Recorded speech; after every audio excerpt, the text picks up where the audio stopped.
Hello बच्चों, मेरा नाम है महेंद्र। तो अब हम जो चैप्टर पढ़ने जा रहे हैं वो है हमारा इकोनॉमिक्स का चैप्टर नंबर 1। ठीक है, तो बेसिकली मैं आपको जो है इकोनॉमिक्स पढ़ाऊंगा क्लास 12 की, और बड़े इंटरेस्टिंग तरीके से बड़े अंडरस्टैंडिंग बनाते हुए हम इकोनॉमिक्स को खत्म करेंगे। तो हम अब जो पढ़ने जा रहे हैं चैप्टर नंबर 1, ठीक है, इंट्रोडक्शन ऑफ मैक्रो इकोनॉमिक्स। तो बेसिकली मैक्रो इकोनॉमिक्स के बारे में पढ़ेंगे। तो अगर आपसे कोई पूछे कि what do you mean by macro economics, macro economics क्या होता है, तो पहले इस मैक्रो इकोनॉमिक्स के डेफिनेशन पे चलते हैं। मैक्रो इकोनॉमिक्स ये दो वर्ड से मिलके बना है, एक होता है मैक्रो और एक होता है इकोनॉमिक्स। ठीक है, मैक्रो का मतलब होता है लार्ज। जब लार्ज लेवल पे हम रिसोर्सेज मैनेजमेंट को समझते हैं, मैनेजमेंट को समझते हैं, तो वो कहलाता है मैक्रो इकोनॉमिक्स। तो बेसिकली मैक्रो इकोनॉमिक्स में जो फाउंडर हैं या फादर हैं वो हैं आपके जेएम केन्स। तो हम बहुत सारी केनेजियन थ्योरी पढ़ते हैं मैक्रो इकोनॉमिक्स में। तो बेसिकली हमें मैक्रो इकोनॉमिक्स के बारे में पढ़ना है इस बुक के अंदर। ठीक है, तो बाकी तो डिफरेंस तो हमने पढ़ ही लिया था क्लास 11 के अंदर के माइक्रो एंड मैक्रो में डिफरेंस क्या होता है। तो यहाँ पे हम एग्रीगेट लेवल पे पढ़ते हैं, तो इससे आगे बढ़ते हैं। ठीक है, चलिए, तो हम बात करेंगे सबसे पहले डिफरेंस बिटवीन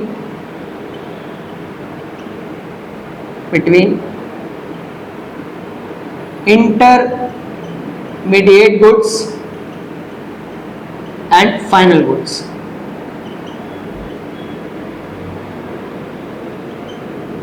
जो भी बच्चे, ये आपके बुक में सर्कुलर फ्लो ऑफ इनकम पहला चैप्टर दे रखा होगा, कंफ्यूज नहीं होना है क्योंकि मैं एक फ्लो में पढ़ाऊंगा। ठीक है, क्योंकि भैया एक पैटर्न होता है, जैसे पहले हम टर्म की जो है अंडरस्टैंडिंग समझेंगे, फिर उसके हिसाब से हम उसको करेंगे, बिल्ड करेंगे। तो सबसे पहले हम बात करते हैं कि इंटरमीडिएट गुड्स क्या होते हैं और फाइनल गुड्स क्या होते हैं। सबसे पहले तो इंटरमीडिएट गुड्स और फाइनल गुड्स को हम डिफरेंस करते हुए पढ़ेंगे।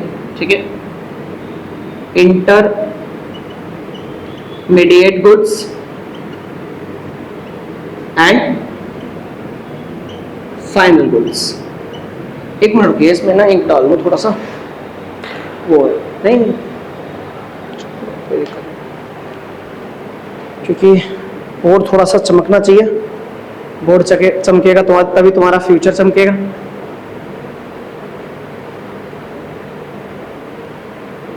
क्यों बच्चों, तो इकोनॉमिक्स आपको ऐसे लगनी चाहिए कि भाई इकोनॉमिक्स स्पेशली आर्ट्स वाले बच्चों को बड़ा टफ लगता है इकोनॉमिक्स। पता नहीं क्यों, मेरे को समझ नहीं आता। वो तो पता नहीं क्या समझते हैं इकोनॉमिक्स सब्जेक्ट को, जैसे फिजिक्स से ऊपर है।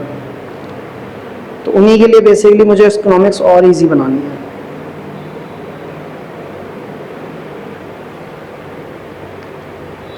तो स्टार्ट करते हैं कि intermediate goods and final goods. सबसे पहले इंटरमीडिएट गुड्स ऐसे समझिए कि हम प्रोड्यूसर लेवल पे बात कर रहे हैं। इंटरमीडिएट गुड्स, प्रोड्यूसर मतलब जो मैन्युफैक्चर कर, वो सामान बना रहे हैं।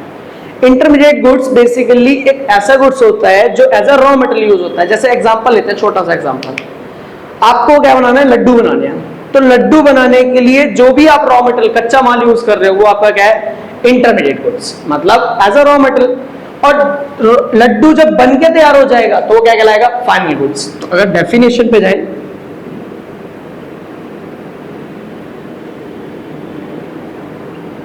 it refers to those goods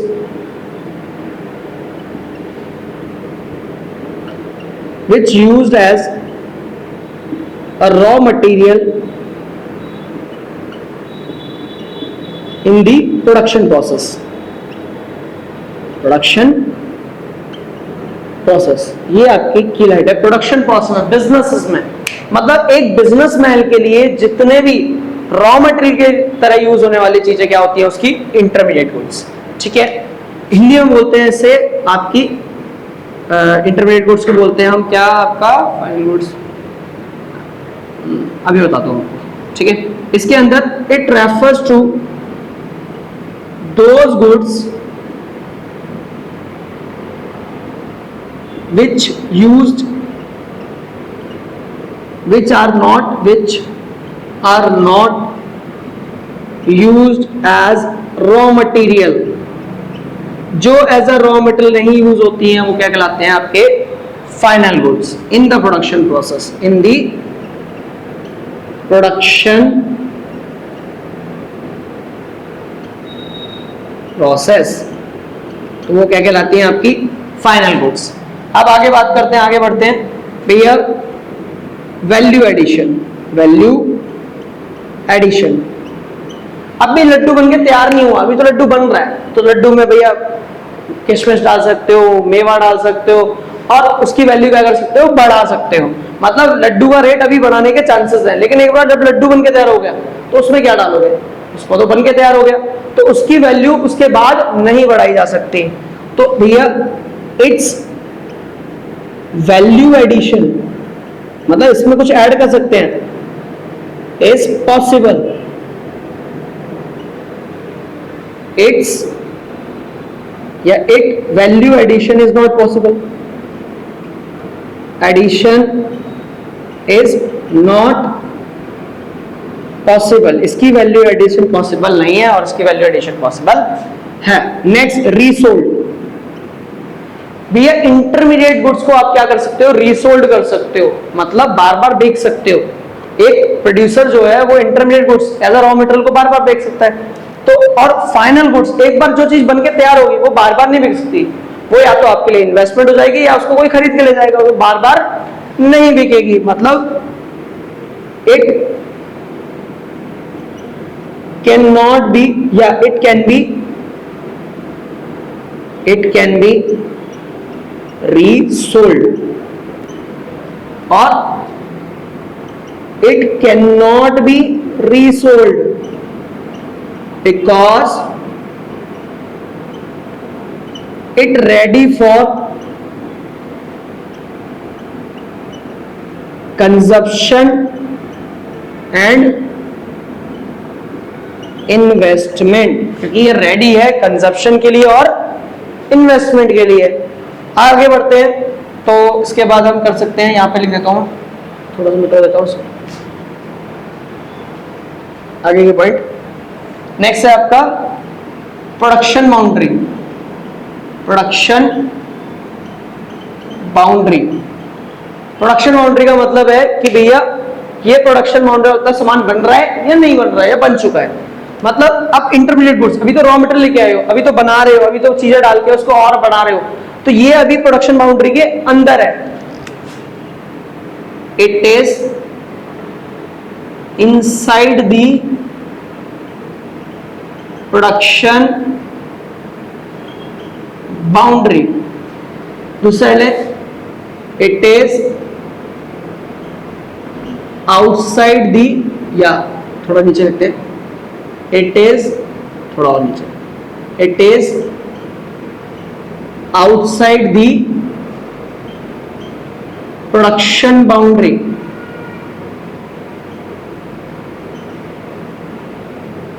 therefore its use for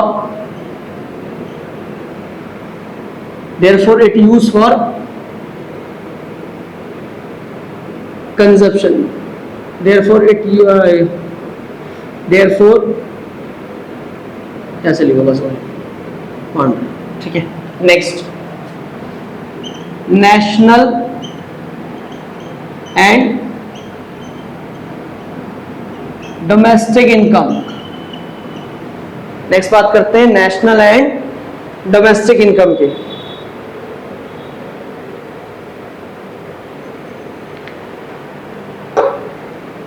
तो national income and domestic income की बात करें तो भैया इंटरमीडिएट्स को ना तो नेशनल इनकम और डोमेस्टिक इनकम क्या होता है, देश की इनकम, बस अभी इतना समझो कि देश की income.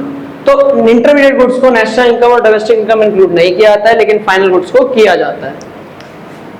It is not included in the domestic and national income. दूसरे लिखेंगे it is included in national and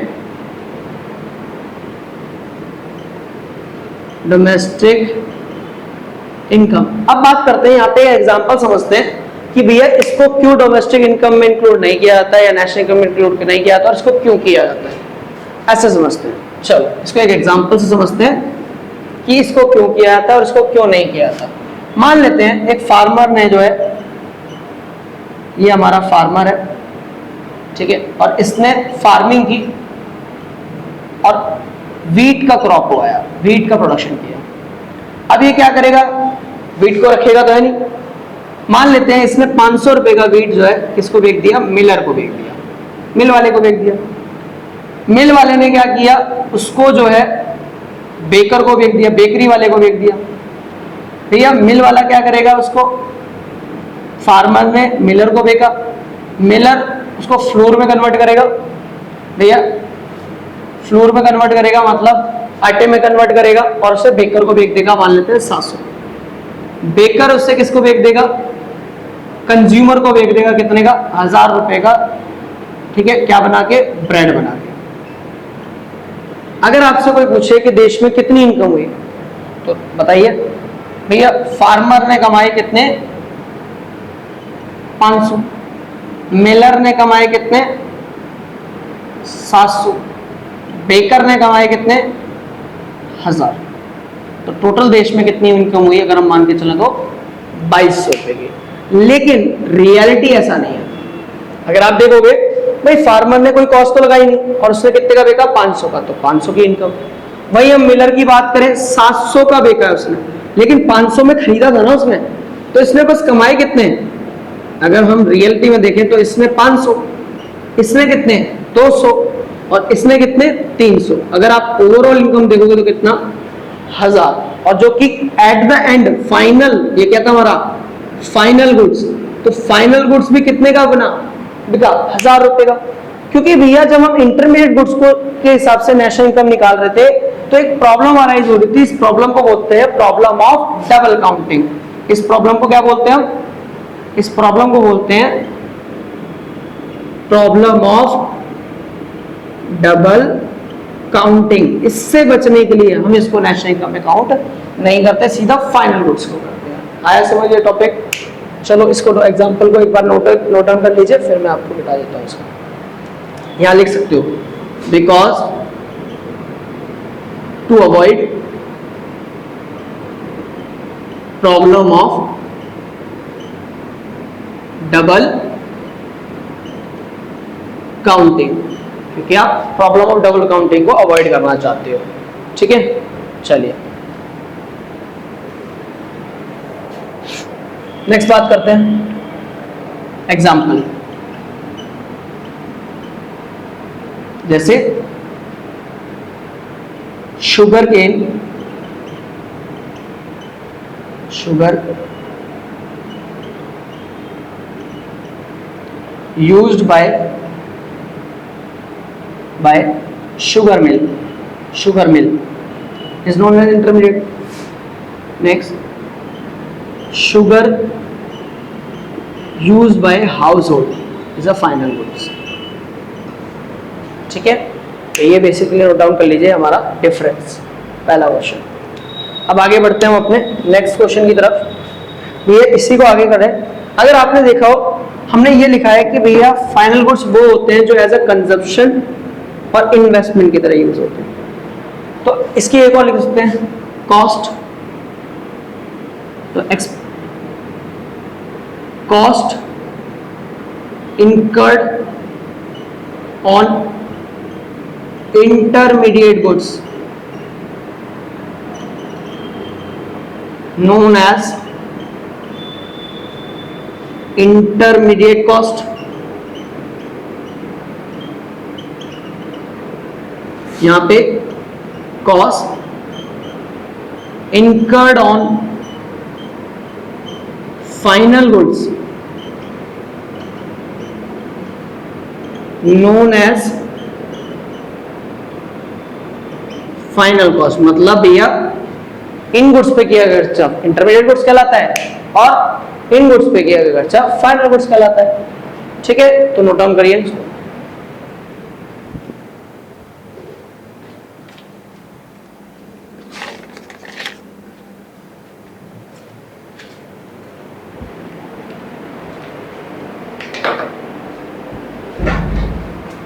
आगे बढ़ते हैं।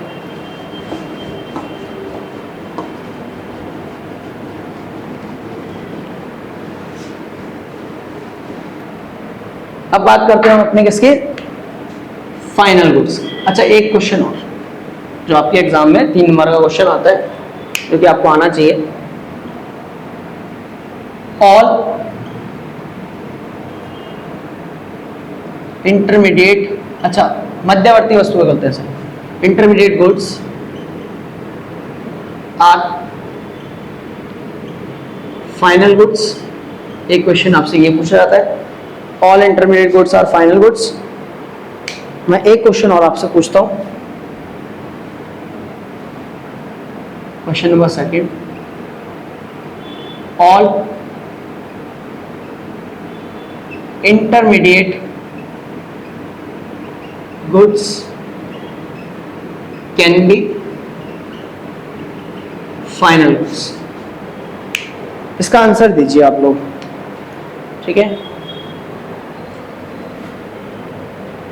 तो बच्चों इसका आंसर आपको बताओ, तो दोनों ही क्वेश्चन देखो ज्यादा डिफरेंस नहीं है, बस यहाँ आर आ रहा है, यहाँ पे कैन भी आ रहा है। तो पहले वाले का आंसर जो है वो नो है, और सेकंड वाले का आंसर यस है, और दोनों की एक्सप्लेनेशन सेम है। तो एक्सप्लेनेशन एक के लिख लेते हैं, पहले नो, और इसका नो है और इसका यस आंसर है। तो आपके एग्जाम में अगर आ जाए तो बता देना ऑल इंटरमीडिएट गुड्स और फाइनल गुड्स नहीं हो सकते, लेकिन सारे इंटरमीडिएट गुड्स फाइनल गुड्स हो सकते हैं, होते नहीं है। इसका मतलब है सारे इंटरमीडिएट गुड्स फाइनल गुड्स होते हैं, तो ऐसा होता नहीं है, लेकिन सारे इंटरमीडिएट गुड्स फाइनल गुड्स हो सकते हैं। Yes, all intermediate goods are not final goods. It's depend on their uses. If it used as raw material in the production process known as final goods या intermediate goods,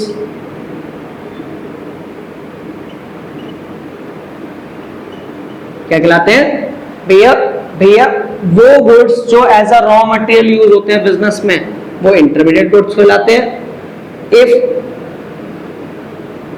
the same goods या and final goods are those goods which are not used as raw material, जो as raw material use नहीं होते। ठीक है, तो it's depend on their, it's depend on their uses. ये किस पे डिपेंड करता है? उनके यूजेस पे डिपेंड करता है। पहले और दूसरे वाले का भी आंसर आप लिख सकते हैं यस, दूसरे वाले का yes. All intermediate goods can be final goods, और बाकी एक्सप्लेनेशन सेम। ठीक है, तो आपको इतनी मेहनत नहीं करनी है, बाकी आपको सेम याद कर लेना, ये आपको ध्यान रखना है। चलो आगे बढ़ते हैं, तो मैं से बात करते हैं फाइनल गुड्स के बारे में। ठीक है, फाइनल गुड्स क्या होता है?